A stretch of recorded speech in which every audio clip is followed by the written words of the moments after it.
After detailing all of the forbidden pleasures in the world, the Torah adds another requirement from which this week's portion gets its name. We're told, Kedoshim tihiyu. We have to be holy. The sages say that means that we have to be Perushim. It's a tough word to define. I would tell you monks, but that would be the wrong religion. I would tell you spiritual ninjas, but that sounds a little too funky. So let's go with, we have to be people who abstain from permitted pleasures. But that's a lofty level. It's a level that's typically only reached by the greatest of the sages. And yet each of us is expected to reach that level. How? We're supposed to do it based on our own individual combination of resources and temptations at our level. The Torah allows a wide range of permitted pleasures. In fact, the sages tell us that for every forbidden pleasure, there's a corresponding permitted pleasure.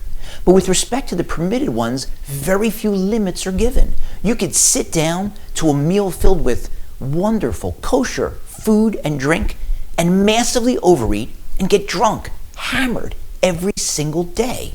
For those of you who went away for Passover to a program at a hotel, you probably know exactly what I'm talking about.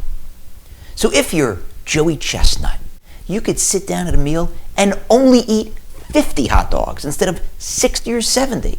And at that level, at your level, it'll be self-restraint. $1,000 on the line and worldwide celebrity acclaim. Joey, that closes on him. Joey has broken his own record and, In your home nation, how does it make you feel to hold up that flag? If I needed another one right now, I could. Some sages recommend that we leave over a little bit of food at each of our meals to develop that restraint. It's not considered wasting food because you're working on those spiritual muscles. You're testing yourself in a permitted area so that you'll be that much stronger when a forbidden temptation looms in front of you. Unfortunately, the one arena in which this is most important is the one that's most often and most easily overlooked. It's the one between our ears, in our minds. The sages tell us that thoughts of sin, fantasies about sin, are worse than sins themselves. And that makes sense, because our actions don't define us. Really good people sometimes do very bad things. But our thoughts, our fantasies, come much closer to showing our essence. And think about where those thoughts are taking place. In our throne room, in our miniature temple, in the same place where we connect to God when we pray and when we study. We're defiling our sanctum sanctorum, our own inner holy temple.